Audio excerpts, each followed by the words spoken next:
Hi students, welcome to money sir classes. ఈ వీడియోలో మనం జైన మతం గురించి అయితే డిస్కస్ చేద్దాం. చూడండి, చాలామంది జైన మతం ఏముంది, చాలా సింపుల్గానే అడుగుతారు కదా, ఈజీగానే పెట్టచ్చు కదా అనుకుంటారు. చాలా మిస్టేక్ అది. ఈ మధ్య కాలంలో మన ఎన్టీపీసీలో చూసినట్టయితే రైల్వేలో జైన మతం మీద బౌద్ధ మతం మీద బిట్లు చాలా టఫ్గా వెళ్ళిపోయాడు అనమాట. అదవుతుందా? సో నేను అందుకే కొంచెం డీటెయిల్డ్గా, అంటే కొంచెం ఎక్కువ మ్యాటర్ అయితే గ్యాదర్ చేశాను అనమాట. ఈ జైన మతం గురించి డిస్కస్ చేద్దాం. మీరు చివరి వరకు చూడండి. మీకు నచ్చితే కనుక ఖచ్చితంగా ఒక లైక్ చేయండి. అదవుతుందా? ప్లస్ ఈ వీడియో అనేది ఒక అరగంటలోనో గంటలోనో అయ్యేది కాదు. సో నేను దీన్ని పార్టులుగా అయితే మీ ముందుకు తీసుకొస్తా. మ్యాక్సిమం ఒక 3-4 పార్టులు అయితే వస్తాయి అనమాట. ఒక్కొక్క పార్ట్ ఒక అరగంట సేపు అయితే మనం డిస్కషన్ చేసుకుందాం. ఓకే, ఇంకా ఆలస్యం చేయకుండా వీడియోలోకి వెళ్ళిపోదాం. చాలా చాలా థ్యాంక్స్ అండి. నేను కొత్తగా ఛానల్ పెట్టినా కూడా ఇప్పుడిప్పుడే సబ్స్క్రైబర్స్ పెరుగుతున్నారు. మీరు అందరూ సపోర్ట్ చేస్తున్నారు, లైక్ చేస్తున్నారు. ఓకే, అంటే నన్ను తక్కువ మంది చూస్తున్నా కూడా చాలామంది చివరి వరకు అయితే చూస్తున్నారు. అది నాకు బాగా నచ్చుతుంది అనమాట. మీరు ఇలాగే సపోర్ట్ చేయండి. నాకైతే మాత్రం ఖచ్చితంగా మీరు లైక్ ఒకటి చేయండి. ఓకే, ప్లస్ దీనికి సంబంధించినటువంటి పీడిఎఫ్ కూడా టైప్ చేస్తున్నాను నేను. PDF plus previous papers, model questions కూడా నేను తయారు చేస్తున్నా. ఆ పీడిఎఫ్ మొత్తం అయిపోగానే మీకు అప్డేట్ అయితే నేను ఇస్తాను. అదవుతుందా? లేదు అనుకుంటే రన్నింగ్ నోట్స్ రాసుకుంటానన్నా మీ ఇష్టం కానీ. ఓకే, ఫస్ట్ బిట్ చూడండి. జైన మతం. అసలు మనకి 2 మతాలు ఉన్నాయి మెయిన్గా, జైన మతం అదేవిధంగా బౌద్ధ మతం. అదవుతుందా? అసలు జైన మతం అనేది పురాతనమైనదా లేదా ప్రాచీనమైనదా, బౌద్ధ మతం ప్రాచీనమైనదా అంటే గుర్తుపెట్టుకోండి, జైన మతమే ప్రాచీనమైనది. ఎందుకంటే జైన మతంలో మొత్తం 24 మంది ఉంటారు. బౌద్ధ మతంలో ఒక్కళ్ళే ఉంటారు, గౌతమ బుద్ధుడు. ఈ గౌతమ బుద్ధుడు జైన మతంలోనే 24వ ఆయన వర్ధమాన మహావీరుడు. వీళ్ళిద్దరూ ఒకే టైంలో ఉంటారు, సమకాలికులు, ప్యారలర్ అనమాట. మరి ఇక్కడ 24వ ఆయన ఇక్కడ బౌద్ధుడు, అదవుతుందా? గౌతమ బుద్ధుడు ఒకే ప్లేస్లో ఉన్నాడు. మరి ఈ వర్ధమాన మహావీరుడు కన్నా ముందు 23 మంది ఉన్నారుగా, అదవుతుందా? సో వాళ్ళందరిది చూసుకున్నట్లయితే జైన మతమే అత్యంత పురాతనమైనది లేదా అత్యంత ప్రాచీనమైనదిగా మనం చెప్పుకోవచ్చు. అదవుతుందా? నెక్స్ట్ దాని తర్వాత వచ్చేటప్పటికి మలివేద కాలం. చూడండి, మనకి తొలివేద కాలం, చూడండి, తొలివేద కాలం అదేవిధంగా మలివేద కాలం అని 2 కాలాలు ఉంటాయి. తొలివేద కాలం, మలివేద కాలం అని ఉంటుంది. అవునా? ఈ ఫస్ట్ తొలివేద కాలము, తర్వాత మలివేద కాలం అనమాట. ఈ మలివేద కాలం నాటికి సమాజంలో బ్రాహ్మణుల యొక్క ఆధిపత్యం ఎక్కువైపోయింది. ఎవరు ఆధిపత్యం? బ్రాహ్మణులు. ఎందుకు బ్రాహ్మణుల ఆధిపత్యం ఎక్కువైపోయిందంటే, ఆ రోజుల్లో ప్రతి చక్రవర్తికి కూడా పక్కన ఉండేటటువంటి వ్యక్తి ఎవరు అంటే ఒక బ్రాహ్మణుడు. అదోనా? యజ్ఞ యాగాలు చేయాలన్నా, కట్టడాలు నిర్మించాలన్నా, హోమాలు చేయాలన్నా, యుద్ధాలు చేయాలన్నా, ఒప్పందాలు చేసుకోవాలన్నా అన్నిటికీ టైం ఫిక్స్ చేసేది ఎవరు అంటే బ్రాహ్మణుడు. సో ఆ బ్రాహ్మణుల ఆధిపత్యం ఎక్కువగా అయిపోయిందన్నమాట.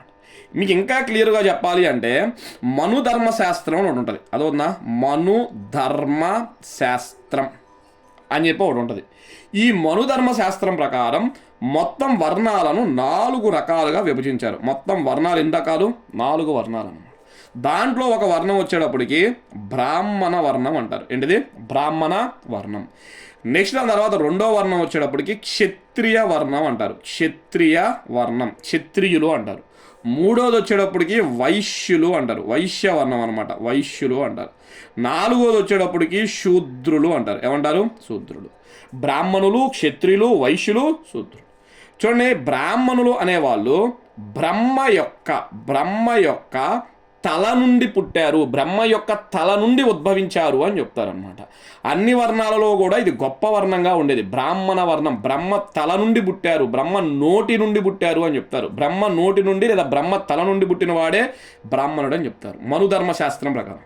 క్షత్రియ అంటే బ్రహ్మ యొక్క భుజాల నుండి పుట్టినవాడు. చూడండి, బ్రహ్మ యొక్క భుజాల నుండి పుట్టినవాడు క్షత్రియుడు. అందుకే క్షత్రియుడు ఎప్పుడూ కూడా భుజాల నుంచి పుట్టాడు కాబట్టి యుద్ధ రంగంలో ఉంటాడు, రాజ్యానికి రాజు అవుతాడు అనమాట. క్షత్రియుడు అనేవాడు యుద్ధం చేసేవాడే రాజు. అదవునా? వైశ్యులు బ్రహ్మ యొక్క కండరాల నుంచి పుట్టారు అని చెప్తారు. కండరాలు అంటారు. ఇంకా క్లియర్గా చెప్పాలి అంటే పొట్ట నుంచి, అదవునా, తొడ నుంచి ఇలా జన్మించారని కూడా చెప్తారనమాట. వైశ్యులు అనేవాళ్ళు ఆ బ్రహ్మ యొక్క కండరాల నుంచి పుట్టినవారు, లేదా బ్రహ్మ యొక్క పొట్ట లేదా తొడ నుంచి పుట్టినవారు అంటారు.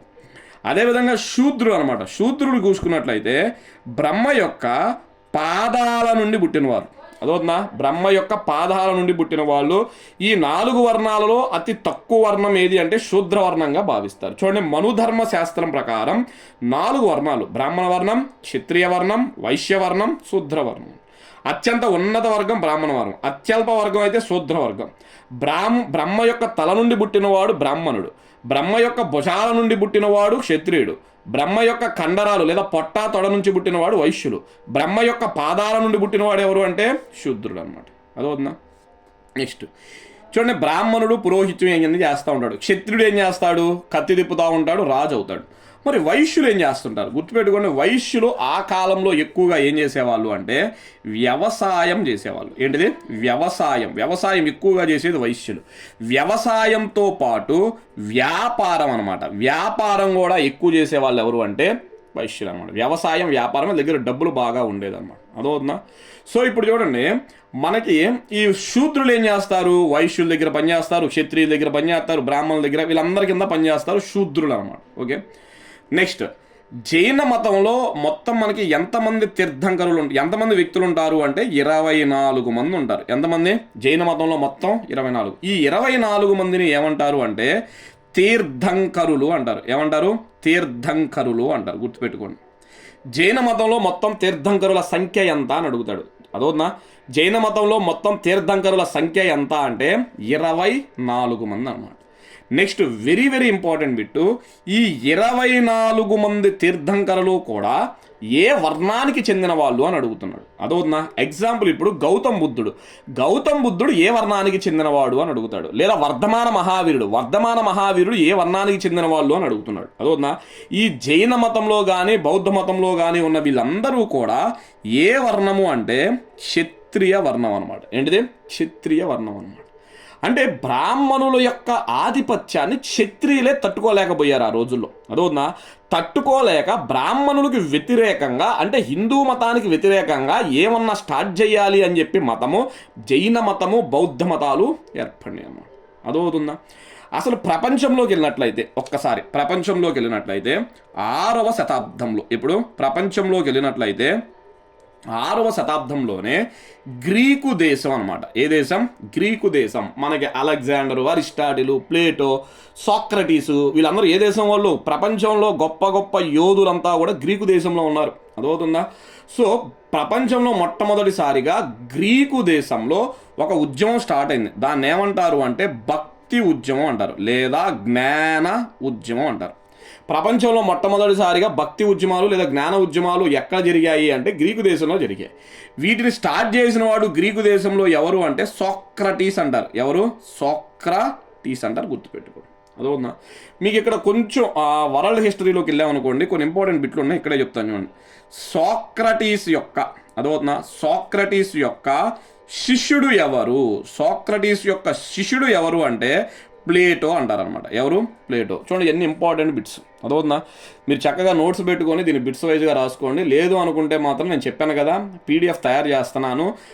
ఇది మొత్తము కూడా పీడిఎఫ్ చేసేసి దీనికి సంబంధించి ప్రీవియస్ పేపర్స్ బిట్స్ ఉన్నాయన్నమాట, అవి కూడా కలెక్షన్ చేస్తున్నా.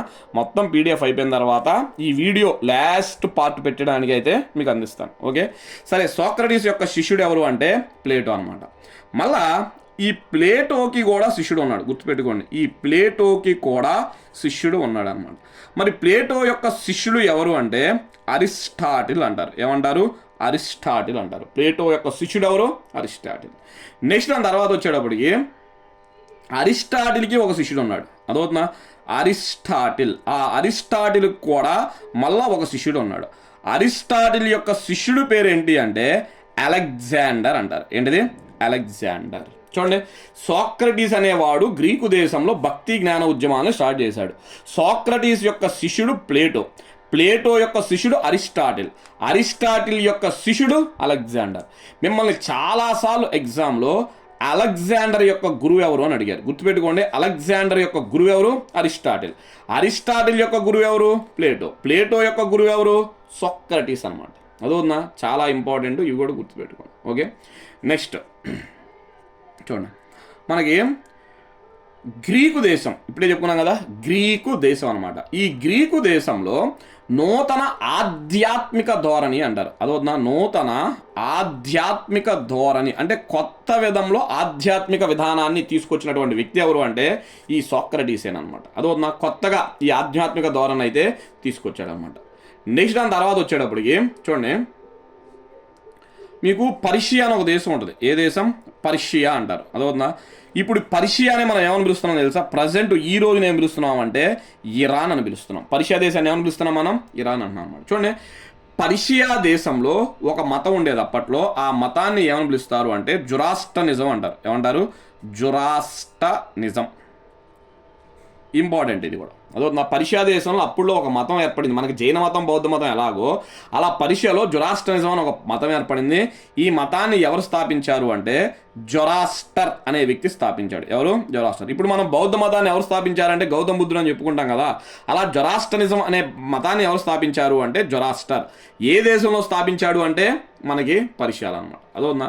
నెక్స్ట్ జపాన్ దేశంలో కూడా ఒక మతం కొత్తగా ఆవిర్భవించింది. అదవుతుందా? దీన్ని మనం ఎవరు స్థాపించారో చెప్పలేములే కానీ పర్టికులర్గా జపాన్లో కూడా ఒక మతం ఏర్పడింది. దాన్ని ఏమని పిలుస్తారు అంటే షింటో మతం అంటారు. ఏమంటారు? షింటో మతం. గుర్తుపెట్టుకోండి.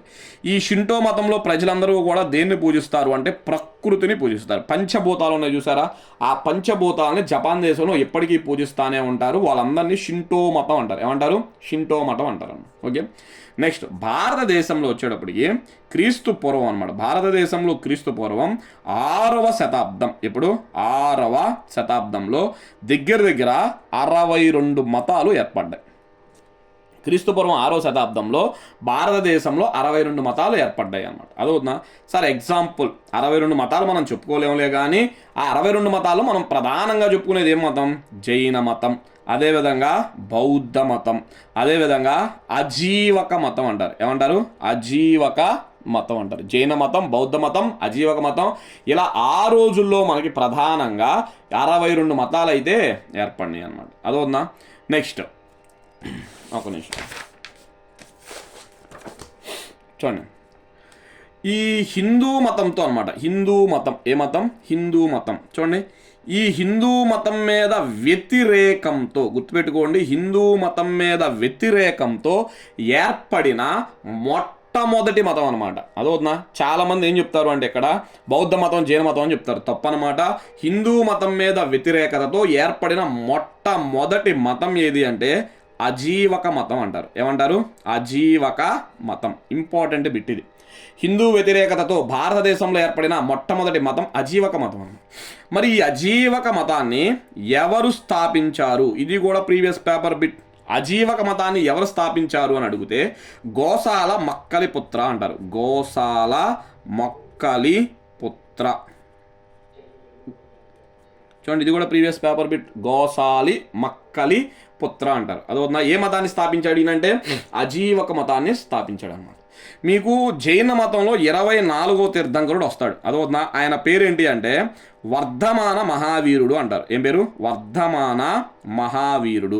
జైన మతంలో గొప్పవాడు, చివరివాడు అనమాట. గొప్పవాడు.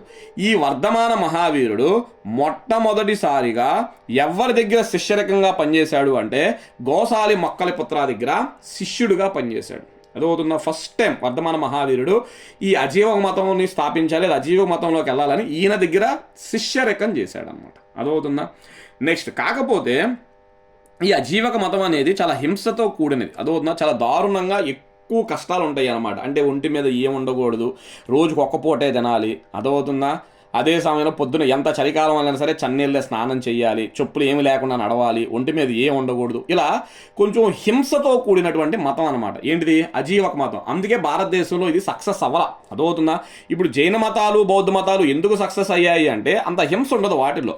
కానీ అజీవక మతంలో మాత్రం ఏముంది మనకి? ఎక్కువగా హింస అయితే ఉందన్నమాట. అదవుతుందా? ఇది కూడా అడిగాడు, ఎక్కువ హింసతో కూడిన మతం ఏంటి అజీవక మతం అనమాట. అజీవక మత స్థాపకుడు ఎవరు? గోసలి మొక్కలి పుత్ర అంటారు. అదవునా. నెక్స్ట్ దాని తర్వాత ఇదే క్రీస్తు పూర్వం 6వ శతాబ్దం అనమాట. ఇప్పుడు ఇదే క్రీస్తు పూర్వం 6వ శతాబ్దంలో హిందూ మతానికి వ్యతిరేకంగా, లేదా బ్రాహ్మణులకు వ్యతిరేకంగా, లేదా హైందవ మతానికి వ్యతిరేకంగా, లేదా వేదాలకు వ్యతిరేకంగా, లేదా వైదిక మతానికి వ్యతిరేకంగా ఏర్పడిన ముఖ్య మతాలలో ఒక మతమే మన జైన మతం అనమాట. అదవునా, జైన మతం. హిందూ మతానికి లేదా వేదాలకి, బ్రాహ్మణులకి, హైందవ మతానికి ఏంటిది వ్యతిరేకంగా స్టార్ట్ అయినటువంటిదే ఇదన్నమాట. ఈ జైన మతంలో చేరిన వారిని ఫస్ట్లో ఏమని పిలిచేవాళ్ళు అంటే జైన సన్యాసులు అని పిలిచేవాళ్ళు. ఏమని పిలిచేవాళ్ళు? జైన సన్యాసులు. లేదా వీళ్ళకి ఇంకొక పేరు కూడా ఉందన్నమాట, పరివ్రాజకులు అని పిలిచేవాళ్ళు. పరివ్రాజకులు. చూడండి, జైన మతంలో చేరిన వారిని, జైన మత శిష్యులను ఏమని పిలిచేవారు అంటే పరివ్రాజకులు అని పిలిచేవాళ్ళు, లేదా సన్యాసులు అని పిలిచేవాళ్ళు అనమాట. అదవునా. సార్ పరివ్రాజకులు అంటే అర్థం ఏంటి? చూడండి, పరివ్రాజకులు అంటే అర్థం ఏంటి అంటే సుఖాన్ని వదిలేసి, అదవునా, సుఖాలన్నీ వదిలేసి జ్ఞానాన్ని అన్వేషించేవారు అనమాట. సుఖాన్ని వదిలేసి జ్ఞానాన్ని అన్వేషించే వారిని పరివ్రాజకులు అనే పేరుతో పిలుస్తారనమాట. అదవునా. నెక్స్ట్ తర్వాత మనకి 23వ ఆయన ఒక ఆయన వస్తాడు. వర్ధమాన మహావీరుడు 24వ ఆయన, 23 ఆయన ఒక ఆయన వస్తాడు. అదవునా. ఆయన వచ్చినప్పుడు ఏం చేస్తారు అంటే నిగ్రంథులు అని పేరు పెడతారు అనమాట. అదవునా, నిగ్రంథులు అని పేరు పెడతారు. జైన మతంలో ఉన్న వాళ్ళందరినీ ఏమని పిలిచేవాళ్ళు? నిగ్రంథులు అని పిలిచేవాళ్ళు. ఎప్పటి వరకు? 24వ వాడు వచ్చే వరకు. 24వ తీర్థంకరుడు ఎవరు? వర్ధమాన మహావీరుడు అనమాట. ఆయన వచ్చే వరకు కూడా వీళ్ళని ఏమని పిలిచేవాళ్ళు అంటే నిగ్రంథులు అని పిలిచేవాళ్ళు. ఏమని? నిగ్రంథులు అని పిలిచేవాళ్ళు అనమాట. అదవునా. నిగ్రంథులు అంటే అర్థం ఏంటి సార్? నిగ్రంథులు అంటే అర్థం ఏంటి అంటే బంధముల నుండి బయటపడినవాడు అని అర్థం అనమాట. బంధముల నుండి బయటపడినవాడు.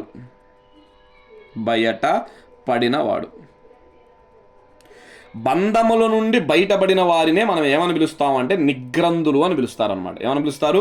నిగ్రంథులు అనే పేరుతో అయితే పిలుస్తారు. ఇది కూడా మనకి చాలా ఇంపార్టెంట్ బిట్ అనమాట. ఓకే. అయితే ఎప్పుడైతే 24వ తీర్థంకరుడు వచ్చారో, ఎవరు? వర్ధమాన మహావీరుడు వచ్చాడో, అప్పుడు ఈ నిగ్రంథులు అనే పేరును తీసేసి ఏమని పేరు పెట్టారు అంటే జైనులు అని పెట్టారనమాట. ఏంటిది? జైనులు. ఇప్పుడు మనం జైనులు అంటున్నాం కదా, అంతకుముందు నిగ్రంథులు అని పిలిచేవాళ్ళు. అంతకుముందు పరివ్రాజకులు అనే పేరుతో కూడా పిలిచారనమాట. అదవుతుందా? ఇది ఇంపార్టెంట్. ఎవరి కాలం నుంచి జైన మతంను తీసుకున్న వాళ్ళని జైనులు అని పిలిచారు అంటే మహావీరుడు కాలం నుంచి జైనులు అని పిలిచారు అనమాట. ఓకే. నెక్స్ట్, జైన మతంలో మొత్తం ఎంతమంది తీర్థంకరులు ఉంటారు? జైన మతంలో మొత్తం ఎంతమంది తీర్థంకరులు ఉన్నారు అంటే 24 మంది అనమాట. ఎంతమంది తీర్థంకరులు?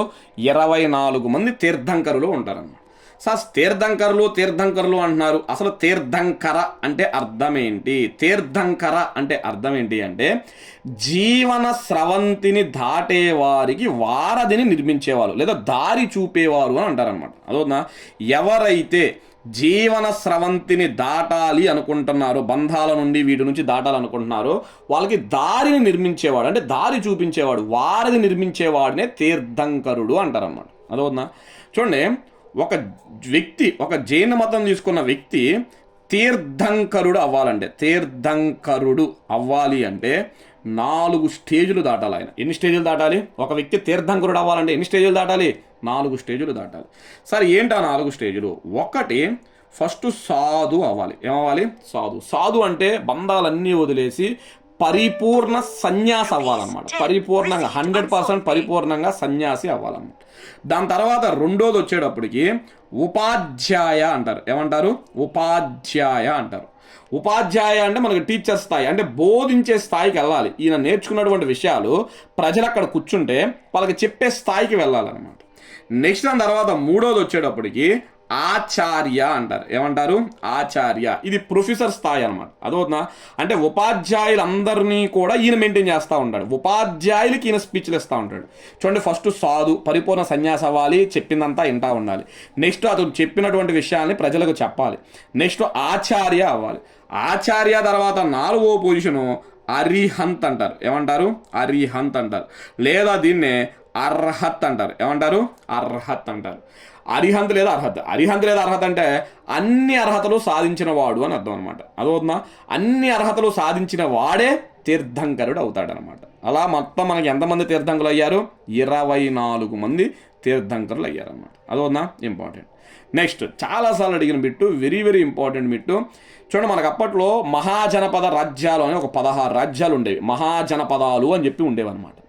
ఈ మహాజనపదాలలో ఒక మహాజనపదం, ఒక రాజ్యం జైన మతాన్ని అధికారికంగా గుర్తించింది. చాలా ఇంపార్టెంట్ బిట్టు, ప్రీవియస్ పేపర్లో అడిగాడు. అదవుతుందా? ఎగ్జామ్లో ఎలా అడుగుతాడు అంటే, జైన మతాన్ని అధికారికంగా గుర్తించిన రాజ్యం ఈ క్రింది వాటిలో ఏది అని అడుగుతాడు. అదవుతుందా? జైన మతాన్ని అధికార మతంగా గుర్తించిన రాజ్యం ఏది అంటే లిచ్చావి రాజ్యం అంటారు. ఏంటిది? లిచ్చావి రాజ్యం పేరు లిచ్చావి. కోసల రాజ్యం, లిచ్చావి రాజ్యం. అదవుతుందా? ఇలా చాలా రాజ్యాలు ఉండేవి 16, దాంట్లో లిచ్చావి రాజ్యం. దీనికి ఇంకో పేరు కూడా ఉంది, అది కూడా ఇక్కడ చెప్తున్నా, వజ్జీ రాజ్యం అంటారు. ఏంటిది? వజ్జీ అంటారు. లిచ్చావి రాజ్యం అన్నా వజ్జీ రాజ్యం అన్నా ఒకటే. నెక్స్ట్, జైన మతం యొక్క ప్రచార భాష ఏంటి? ఇది కూడా ఇంపార్టెంట్. జైన మతం యొక్క ప్రచార భాష ఏంటి అంటే ప్రాకృతం అంటారు. Star mark బిట్టిది. అదవుతుందా? ప్రాకృతం అంటారు. లేదా దీనిని ఇంకొక పేరుతో అర్ధమాగధి అంటారు. ఏమంటారు? అర్ధమాగధి. ప్రచార భాష ప్రాకృతం లేదా అర్ధమాగధి. దీన్నే ఇంకో భాషలో ఏమని పిలుస్తారు అంటే ఇంకో పేరుతో అరామిక్ అంటారు. ఏమంటారు? అరామిక్. జైన మతం యొక్క ప్రచార భాష ఏంటి? Previous paper bit. అదవుతుందా? ప్రాకృతం అంటారు, లేదా అర్ధమాగధి లిపి అంటారు, లేదా అరామిక్ అంటారు అన్నమాట. ఓకే, నెక్స్ట్ దాని తర్వాత చూడండి, జైన మతంలో తీర్థంకర్లు ఉన్నారు కదా, వాళ్ళల్లో కొంతమంది యొక్క చిహ్నాలు ఏంటి అని అడుగుతున్నాడు. అదవుతుందా? మనకి 24 మంది చదువుకోలేములే కానీ కొన్ని ఇంపార్టెంట్ చదువుకుందాం. అదవుతుందా? ఫర్ ఎగ్జాంపుల్, ఫస్ట్ ఒక ఆయన ఉన్నాడు. ఆయన పేరు ఏంటి అంటే వృషభనాథుడు అంటారు. ఏం పేరు? వృషభనాథుడు, వృషభనాథ అంటారు అనమాట. ఈయన మొట్టమొదటి తీర్థంకరుడు. ఇప్పుడు మిమ్మల్ని ఎగ్జామ్లో ఏమడుగుతున్నాడు? వృషభనాథుడు యొక్క చిహ్నం ఏంటి అని అడుగుతున్నాడు. వృషభనాథుడు యొక్క చిహ్నం ఏంటి అంటే వృషభం అంటారు. ఏంటిది? వృషభం, లేదా సింపుల్గా మనం ఎద్దు అని కూడా చదువుకోవచ్చు. వృషభం లేదా ఎద్దు అనమాట. నెక్స్ట్ రెండో ఆయన అజితనాథుడు అని ఒక ఆయన ఉన్నాడు. ఎవరు? అజితనాథుడు అని ఉన్నాడు. ఈ అజితనాథుడు అనే ఆయన చిహ్నం ఏంటి అంటే ఏనుగు అనమాట. ఏంటిది? ఏనుగు. ఇవి అడుగుతున్నాడు ఎగ్జామ్లో. మన లాస్ట్ టైం గ్రూప్ 3లో కూడా అడిగాడు, గ్రూప్ 2 ఎగ్జామ్లో కూడా అడిగాడు. నెక్స్ట్ దాని తర్వాత చూడండి, 10వ జైనమత గురువు ఒక ఆయన ఉన్నాడు. ఎవరు? 10వ జైనమత గురువు ఉన్నాడు అనమాట. ఆయన పేరేంటి అంటే శీతలనాథుడు అంటారు. శీతలనాథుడు. ఈయన 10వ జైనమత తీర్థంకురుడు అనమాట. ఈ శీతలనాథుడు యొక్క చిహ్నం ఏంటి అంటే కల్పవృక్షం అంటారు. కల్పవృక్షం. చూడండి, వృషభనాథుడికైతే వృషభం లేదా ఎద్దు, అజితనాథుడికైతే ఏనుగు, శీతలనాథుడికైతే కల్పవృక్షం అంటారు. నెక్స్ట్ 13 చూడండి, ఇదే మొన్న లాస్ట్ టైం గ్రూప్ 2 ప్రిలిమ్స్లో అడిగాడు. 2023 గ్రూప్ 2 ఏపీఎస్సి ప్రిలిమ్స్లో అడిగాడు. మీ దగ్గర పేపర్ ఉంటే ఓపెన్ చేసి చూసుకోండి. అదవుందా? విమలనాథ అని ఉంటారు. ఏం పేరు? విమలనాథుడు. ఈ విమలనాథుడు యొక్క చిహ్నం ఏంటి అని అడిగాడు. విమలనాథుడు యొక్క చిహ్నం ఏంటి అంటే వరాహం అనమాట. పంది. ఏంటిది? పంది, వరాహం అని చెప్తారు. నెక్స్ట్ దాని తర్వాత చూడండి, 21వ ఆయన. అదవుతుందా? నమినాథ అంటారు. ఆయన పేరేం పేరు? నమినాథ లేదా నమినాథుడు అంటారు అనమాట. ఈ నమినాథుడు యొక్క చిహ్నం ఏంటి అంటే నీలి కమలం అంటారు. ఏంటిది? నీలి కమలం అనమాట. నెక్స్ట్ దాని తర్వాత వచ్చేటప్పటికి అరిష్టనేమి అంటారు. ఏంటిది? అరిష్టనేమి అంటారు. ఈయన పేరే కొన్ని బుక్స్లో నేమినాథ అని కూడా ఉంది. ఇక్కడ నమినాథ అనమాట, ఇక్కడ నేమినాథ అని ఉంది. అదవుతుందా? 22 ఆయన. ఈయన యొక్క చిహ్నం ఏంటి అంటే సముద్ర గవ్వ. ఏంటిది? సముద్ర గవ్వ అంటారు. లేదా సింపుల్గా దీన్నే మనం శంఖము అంటాం. ఏమంటాం? శంఖము అంటాం అన్నమాట. ఓకే, నెక్స్ట్ దాని తర్వాత 23వ ఆయన వచ్చేటప్పటికి పార్శ్వనాథుడు అని ఉంటారు. ఎవరు? పార్శ్వనాథుడు. పార్శ్వనాథుడు అంటారు. ఈ పార్శ్వనాథుడు యొక్క చిహ్నం వచ్చేటప్పటికి పాము అనమాట. ఏంటిది? పాము. ఇక లాస్ట్ ఆయన 24వ తీర్థంకరుడు మహావీరుడు అంటారు. ఏమంటారు? మహావీరుడు, వర్ధమాన మహావీరుడు అంటారు. Very very important person. ఈయన గురించి మనం ఎక్కువ పాయింట్లు డిస్కషన్ చేస్తాం. ఈ మహావీరుడు యొక్క చిహ్నం ఏంటి అంటే సింహం అనమాట. ఏంటిది? సింహం. చూడండి, ఎగ్జామ్లో మనం కొంచెం ఎక్కువగా అడుగుతున్నటువంటి విషయాలు ఇవి. వృషభనాథుడు, వృషభం, అజితనాథుడు, ఏనుగు, శీతలనాథుడు, కల్పవృక్షం, విమలనాథుడు, పంది, నామినాథ, నీలికమలం, అరిష్టనేమి, సముద్రగవ్వ లేదా శంఖం, పార్శ్వనాథుడు, పాము, మహావీరుడు, సింహం. ఇప్పుడు జైన మత స్థాపకుడు అంటే ఎవరు చెప్పుకోవచ్చు మనం? వృషభనాథుడు. జైన మతంలో చివరి వాడెవరు? మహావీరుడు. జైన మతంలో గొప్పవాడెవరు? మహావీరుడు. అదవుతుందా? ఓకే, ఇక్కడ వరకు అయితే గుర్తుపెట్టుకోండి. అసలు ఇప్పుడు మనం చెప్పుకుందంతా కూడా జస్ట్ ఇంట్రడక్షన్ అనమాట, పరిచయం. మనం ఇంకా అసలు మతంలోకి వెళ్ళలేదన్నమాట. అదొన్నా ఆల్మోస్ట్ ఇప్పటికే 25 మినిట్స్ అయిపోయింది అనమాట. ఎక్కువసేపు వీడియో పెట్టినా కూడా చాలామంది చూడలేరు. అదొన్నా కొంతమంది పెట్టండి అంటారులే కానీ, సార్ ఎక్కువ టైం అయినా పర్లేదు పెట్టండి చూస్తామంటారులే కానీ చాలామంది ఏంటంటే చూడలేరు అనమాట. సో మళ్ళా దీనికి పార్ట్ 2 అయితే చేస్తా. చెప్పాను కదా మొత్తం 4-5 పార్టులు వస్తాయి. ఆ పార్ట్లన్నింటిలో కూడా మీరు చేస్తా. నేను ఇలా ఇంకా వేరే వీడియోస్ చెయ్యాలి అని మీరు అనుకుంటే మీరు నాకు సపోర్ట్ చేయాలి. అదవుతుందా? నేను హిస్టరీ మీద కావాలంటే మీకు వీడియోస్ చేయగలను, ఇండియన్ జాగ్రఫీ మీద కావాలన్నా నేను వీడియోస్ చేయగలను, పాలిటీ మీద కావాలన్నా నేను చేయగలను. ఎందుకంటే నేను చెప్పేది 3 సబ్జెక్టులు ఇవేనమాట. అదవుతుందా? బయట ఇన్స్టిట్యూట్స్లో నేను హిస్టరీ చెప్తా, ఇండియన్ హిస్టరీ, అదేవిధంగా పాలిటీ చెప్తా, జాగ్రఫీ చెప్తా, కరెంట్ అఫైర్స్ చెప్తా. ఆల్రెడీ కరెంట్ అఫైర్స్ వీడియోస్ చేస్తున్నా. అదవుతుందా?